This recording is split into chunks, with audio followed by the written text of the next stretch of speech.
Class 6, please pay your attention. Today I am going to teach you from your science book lesson 4 material of daily use. जैसे जो daily use करते हैं जो चीज़ उसके बारे में आज सीखेंगे। विशेष करके आज हम क्लोथ्स के बारे में सीखेंगे। ठीक है, ओके। इस लेसन में हम इन चीज़ों को डील करने वाले हैं। Importance of clothing in our life, हमारे जीवन में कपड़ों का क्या महत्व है ये हम सीखेंगे। और साथ साथ हम इस लेसन में सीखने जा रहे हैं material of which our clothes are made, किस मटेरियल के हमारे कपड़े बने होते हैं उसके बारे में सीखेंगे। और हम क्या सीखेंगे, how did people manage when there are no clothes. जब कपड़े नहीं थे तब लोग कैसे मैनेज करते थे, इसको सीखेंगे। इसके बाद हम सीखेंगे डिफरेंट काइंड्स ऑफ फाइबर, जैसे फर है, कॉटन है, वूल है, सिल्क है और सिंथेटिक फाइबर है। तो हम फाइबर्स के बारे में पढ़ेंगे। उसके बाद हम पढ़ेंगे fibres from plant and the fibre and fabric के बारे में पढ़ेंगे। Then development of clothing material, इसके बारे में पढ़ेंगे। तो ये हमारा मेन ऑब्जेक्टिव होगा इस लेसन में कवर करने का। तो let's begin this lesson now. So clothes देखा जाए तो हमारे बेसिक नीड में आता है, बेसिक नेसेसिटीज़ में आता है, बेसिक नीड्स में आता है। बेसिक नीड्स मनुष्य की अगर जो देखें तो there are 3 basic necessities of social man. एक सोशल मैन की, एक सामाजिक आदमी की 3 बेसिक नीड होते हैं। कौन कौन होते हैं? पहला बेसिक नीड उसका फूड होता है, दूसरा बेसिक नीड उसकी क्लोथिंग और शेल्टर होता है, यानी कपड़े और उसका रहने की जगह। चौथा क्या होता है?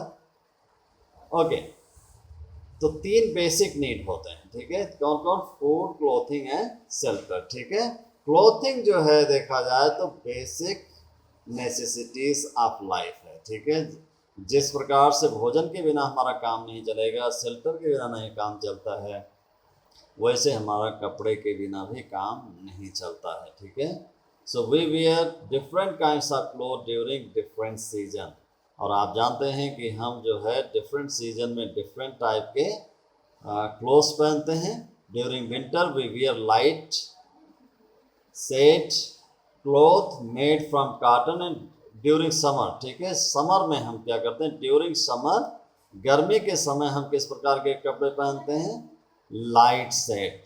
ठीक है, लाइट सेट क्लोथ मतलब हल्के रंग के कपड़े मेड फ्रॉम कॉटन, जो कॉटन के बने होते हैं। और विंटर के समय में हम क्या पहनते हैं? During winter we wear soft inner wear. ठीक है, हम सॉफ्ट इनर वेयर पहनते हैं। ठीक है, और डार्क और हैवी वूलन क्लोथ्स पहनते हैं। ठीक है, तो ये तो रहा हम सीजन के हिसाब से कौन कपड़े कब पहनते हैं। और अब हम देख लेते हैं the material from which clothes are made, किस मटेरियल से कपड़े हमारे बनते हैं। ठीक है, so clothes are made from leather और फाइबर। ठीक है, लेदर से बनते हैं, चमड़े से बनते हैं हमारे कपड़े, या तो फाइबर से बनते हैं, रेशे से बनते हैं। ठीक है, तो फाइबर अगर जो देखा जाए तो कॉमन फाइबर जो कपड़ों में इस्तेमाल होता है, कपड़े बिनने में इस्तेमाल होता है, वो है कॉटन और वूल है, सिल्क है और सिंथेटिक है। ठीक है, सिंथेटिक फाइबर्स का हम इस्तेमाल करते हैं। ठीक है, और इसमें देखिए तो कॉटन है, वूल है और सिल्क है, तो ये नेचुरल फाइबर में आते हैं। ठीक है, cotton, wool and silk natural fibre में आते हैं। और इसका मतलब हो गया कि हम डायरेक्टली या तो एनिमल से इनको प्राप्त करते हैं या तो हम प्लांट से प्राप्त करते हैं। तो जो चीज़ प्लांट से या एनिमल से हमें मिलता है, प्लांट से या एनिमल से हमें मिलता है, उसको हम कहते हैं नेचुरल फाइबर।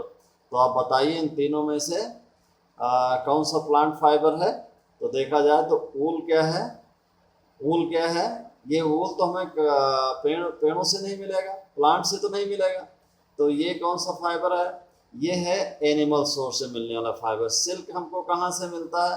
सिल्क भी एक प्रकार से देखा जाए तो कीड़े से निकलता है, सिल्क वर्म से होता है। तो इसको भी हम किसकी कैटेगरी में रखेंगे? एनिमल सोर्स में रखेंगे। और लेकिन इसको देखा जाए कॉटन को, तो कॉटन हमको कहाँ से मिलता है? कॉटन हमको प्लांट से मिलता है, इसलिए प्लांट सोर्स से है, ठीक है। लेकिन अब ज़्यादातर जो क्लोथ्स हम पहनते हैं वो सब सिंथेटिक फाइबर के बने होते हैं, ठीक है। और सिंथेटिक फाइबर क्या होते हैं, आर मेड फ्रॉम केमिकल्स, जो केमिकल से बनते हैं, ठीक है।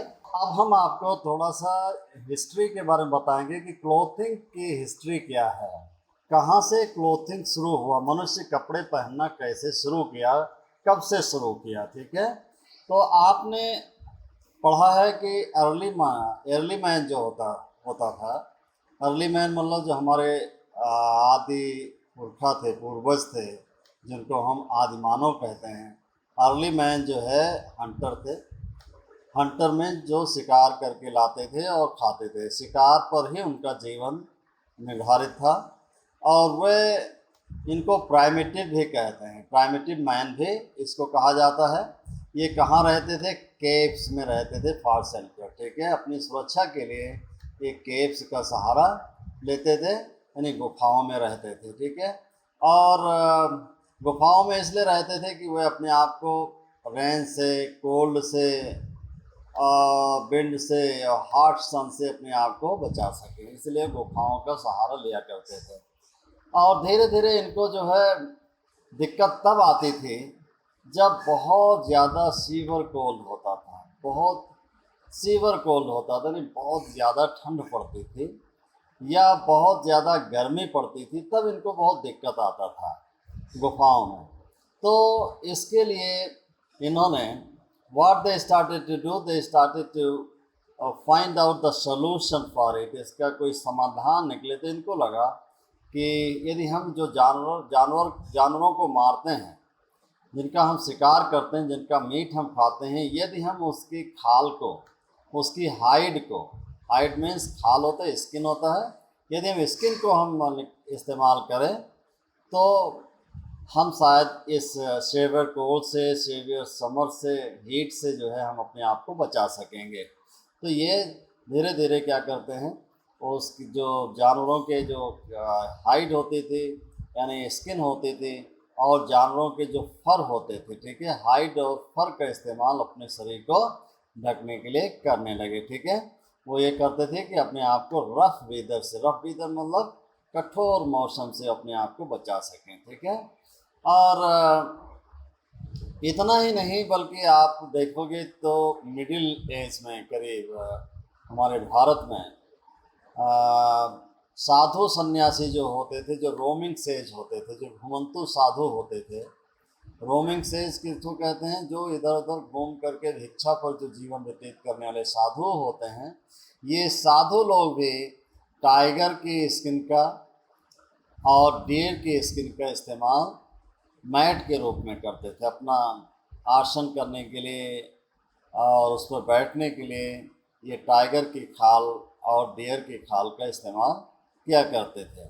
लेकिन बाद में गवर्नमेंट ने इसको बैन कर दिया, ठीक है, गवर्नमेंट ने इसको बैन कर दिया। गवर्नमेंट ने जानवरों की हत्या पर जो है रेस्ट्रिक्शन लगा दिया, क्योंकि हंटिंग इनोसेंट एनिमल जो है वो ठीक नहीं था, क्योंकि इससे जो है जंगल के जितने जानवर थे वो समाप्त हो जाते बहुत जल्दी। उनकी रक्षा करने के लिए, उनको प्रोटेक्ट करने के लिए गवर्नमेंट ने बैन कर दिया था। तो अब कोई भी बंदा क्या नाम है, जानवरों की खाल का इस्तेमाल नहीं करता है कपड़े बनाने के लिए, चाहे मैट उसको बनाना हो, चाहे कपड़े पहनने के लिए, नहीं, परमिशन नहीं है, ठीक है।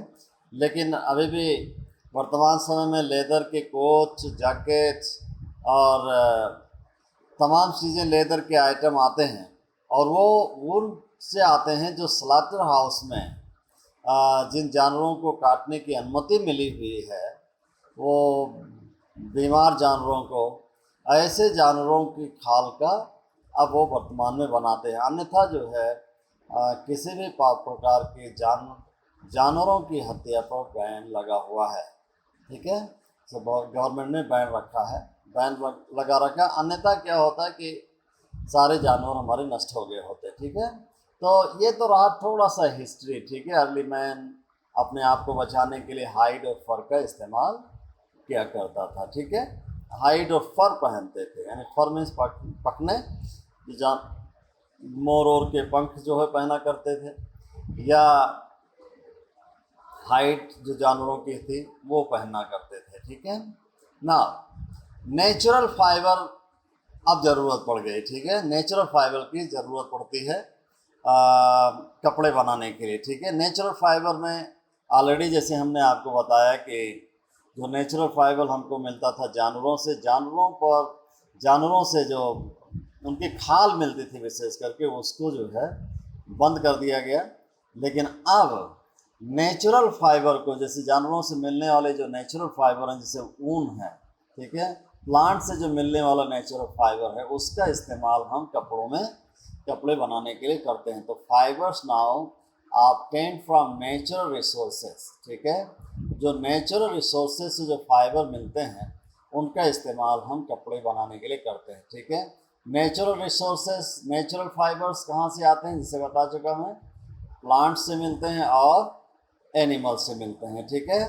कॉमन एग्जाम्पल अगर जो देखा जाए तो प्लांट से मिलने वाले नेचुरल फाइबर हैं कॉटन, जूट, हेम्प, फ्लैक्स और क्वायर, रेमी और सिल्क, ठीक है। सिल्क, ये सब जो है हमको प्लांट से मिलते हैं। और नेचुरल फाइबर जो हमें एनिमल सोर्स से मिलता है, जानवरों से मिलता है, वो है वूल और सिल्क, ठीक है। सिल्क आप जानते हो सिल्क वार्म से पैदा होता है। सिल्क का जो कीड़ा होता है मलबरी के प्लांट पर रहता है और वो अपना ककून बनाता है, उससे जो है सिल्क निकाला जाता है, ठीक है। तो सिल्क भी हम कहेंगे एनिमल सोर्स से मिलता है, ठीक है। अब हम देखेंगे कि जो फाइबर हमको प्लांट्स से मिलता है वो कौन सा पेड़ होता है, कौन सा प्लांट होता है जिससे हमको वो फाइबर मिलते हैं। जैसे कॉटन है तो कॉटन हमको कॉटन से मिलता है, ठीक है। कॉटन फाइबर को भी कॉटन कहते हैं और कॉटन के प्लांट को भी कॉटन कहते हैं, ठीक है। और ये एक जूट होता है, जूट से भी हमको फाइबर मिलते हैं। लेकिन जूट और कॉटन में फ़र्क यह है कि कॉटन जो है बहुत सॉफ्ट होता है और इससे हम क्या बनाते हैं, कपड़े बनाते हैं, ठीक है। हम क्लोथ्स को वीव करते हैं, ठीक है। Commercially, cotton is most important textile fiber spun into yarn and woven into cloth। और जूट से क्या बनता है, जूट थोड़ा सा रफ होता है, इसका जो फाइबर होता है वो बहुत रफ होता है, इसलिए कमर्शियल जो इसका इम्पोर्टेंस है वो विशेष करके रोप बनाने में, रस्सियाँ बनाने में, गन्नी बैग्स बनाने में और पैकिंग मटेरियल बनाने में इसका यूज होता है, ठीक है। Almost all plants fibre are used in making of paper, ठीक है। सारे जितने भी प्लांट हैं फाइबर के, उनसे हम पेपर भी बनाते हैं, लेकिन जूट और क्वायर से हम पेपर नहीं बनाते हैं, ठीक है ना। अब अगर जो हम देखें जो कॉटन हमको मिलता है वो नेचुरल फाइबर है, और नेचुरल फाइबर जो कॉटन का है, तो ये जो इसका प्लांट है उसकी क्या विशेषता होती है। तो कॉटन जो है विशेष करके एक पौधा है, एक प्लांट है जिसको हम कॉटन प्लांट कहते हैं, ठीक है। Both plant and fibre are called cotton, ठीक है। इसके फाइबर को भी कॉटन कहते हैं और प्लांट को भी कॉटन ही कहते हैं, ठीक है। तो cotton plant is shrub with pentaphyid broadleaf. It bears hollyhock like bell-shaped yellow, white and pink colored flower। इसमें बेल घंटी के जैसा जो है इसका फ्लावर होता है। फ्लावर येलो भी होते हैं, वाइट भी होते हैं, पिंक कलर के भी होते हैं, ठीक है। So fruits are globular nearly 3 to 4 centimetre in diameter. इसके फ्रूट्स जो होते हैं गोल होते हैं, 3 से 4 सेंटीमीटर डायमीटर के होते हैं, ठीक है। Okay, the fruits are called bolls. इनके फ्रूट्स को बॉल्स कहते हैं, क्योंकि गोल होते हैं इनको बॉल्स कहते हैं। Balls burst open when ripe to reveal creamy white fiber, ठीक है।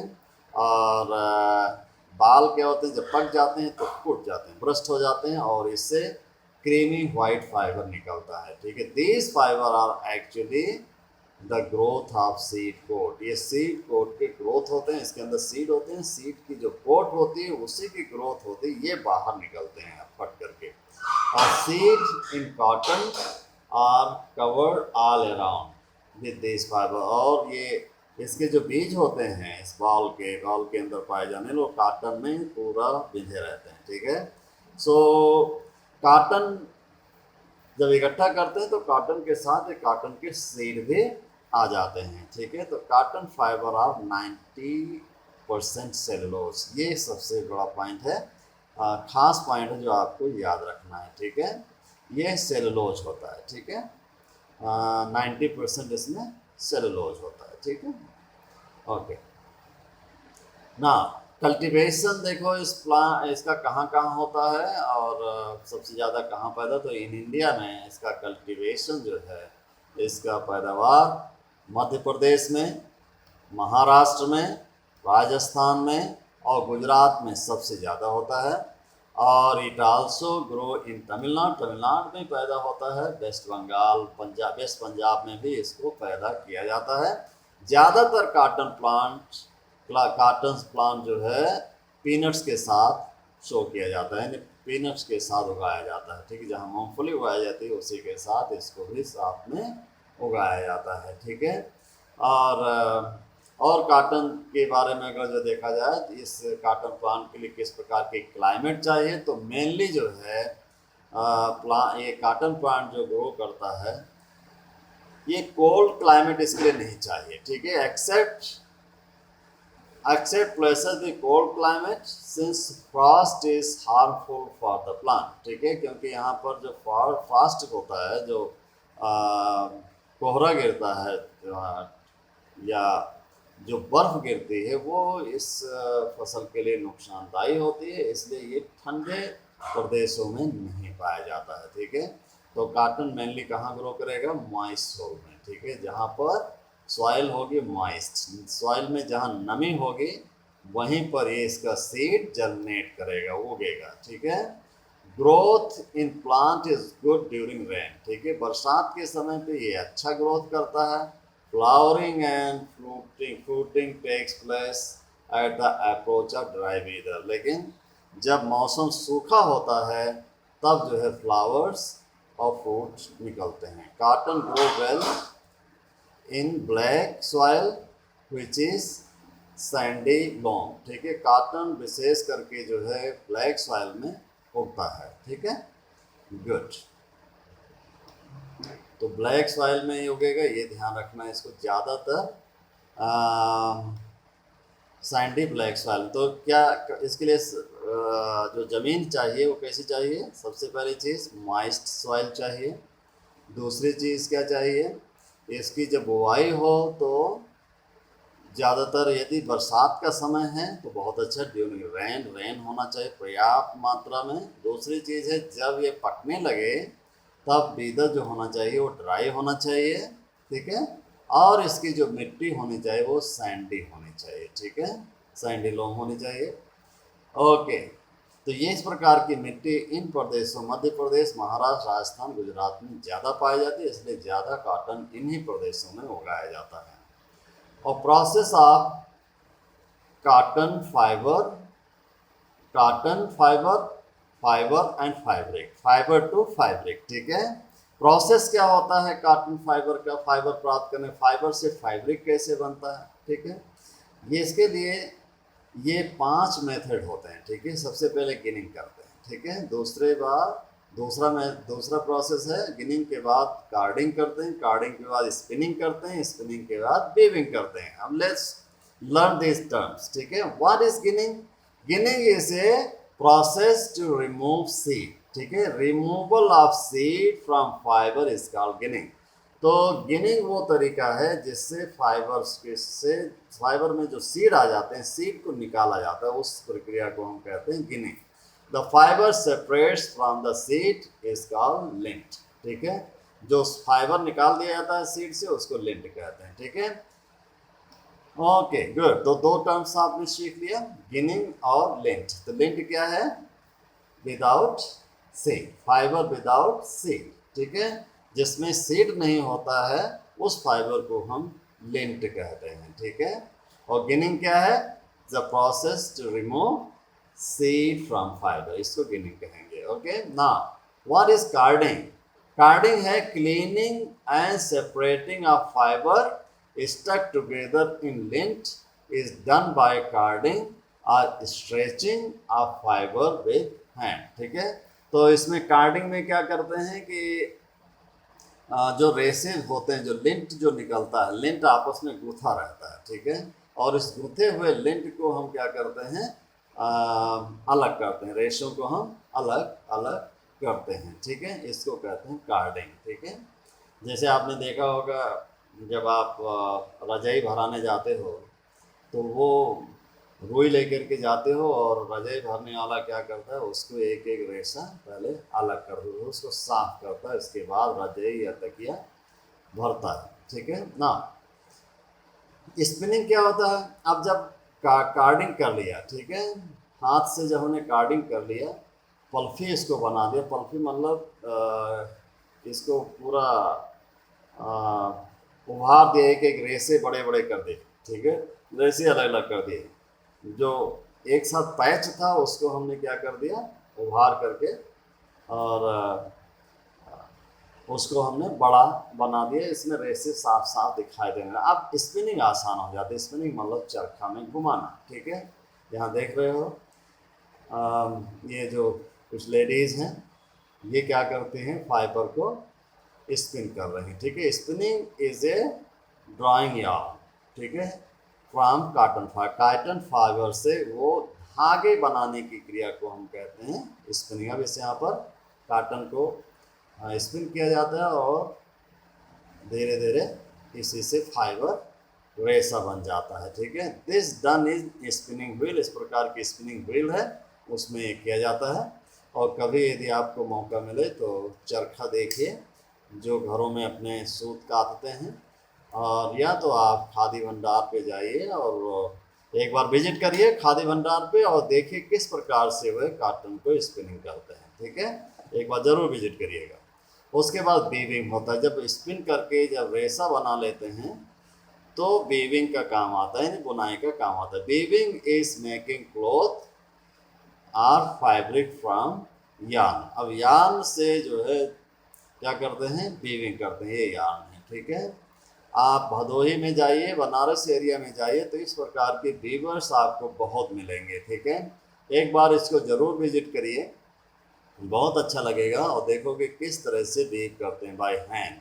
अब तो कंप्यूटर सिस्टम आ गया है, मशीनों का सिस्टम आ गया है, इसलिए बहुत तेज़ी से वीविंग करते हैं, लेकिन पहले इस तरह का सिस्टम लगा करके वीविंग करते थे, ठीक है, यार्न लगा करके वीविंग करते थे, ठीक है। तो weaving is done in machine और लूम, इसको लूम कहते हैं, इसको क्या कहते हैं, लूम कहते हैं। वीविंग यहीं पर होता है, ठीक है। Thread are passed lengthwise and crosswise, ठीक है, जो धागे होते हैं लेंथवाइज लंबाई में, और इस तरह से क्रॉसवाइज पास किए जाते हैं, एक दूसरे से बिनते चले हैं, जैसी डिजाइन चाहते हैं वैसे ही डिजाइन में वो उसको बिनते चले जाते हैं, ठीक है। तो half of the warp thread are raised and other half are lowered, यानी आधा जो है फाइबर ऊपर रहता है, आधा फाइबर लोअर्ड में होता है, ठीक है।